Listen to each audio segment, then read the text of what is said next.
Monsieur le Président, mes chers collègues, dans le bilan du plan mer et littoral dont nous prenons acte, vous misez sur le développement des fermes éoliennes offshore.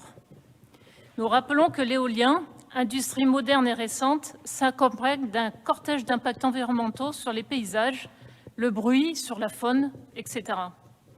Comme pour l'éolien terrestre, pendant la construction des parcs, des observateurs d'un programme de surveillance des éoliennes offshore en Belgique ont remarqué l'échouage de nombreuses espèces communes dues à la forte intensité sonore sous-marine. Par ailleurs, les parcs éoliens exercent un effet dissuasif sur les oiseaux et perturbent les itinéraires qu'ils empruntent habituellement. Les effets du champ magnétique perturbent également l'orientation des poissons dans leur zone de ponte.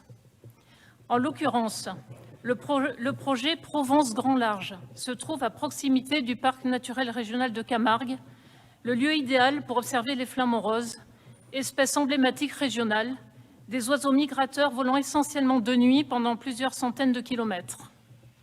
Il est à noter que cet oiseau protégé depuis un décret de 1981 est craintif et sensible aux perturbations de son environnement, et notamment celles causées par l'homme.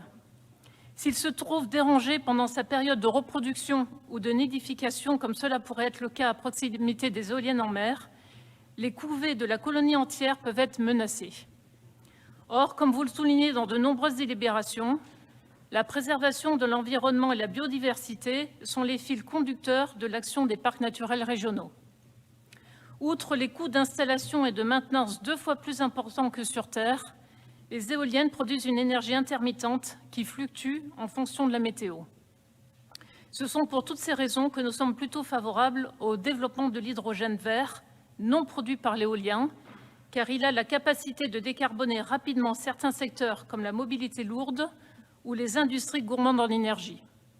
Ainsi, les promesses de la filière hydrogène pourraient nous permettre d'atteindre les objectifs climatiques qui prévoient la neutralité carbone de l'Europe pour 2050. Je vous remercie.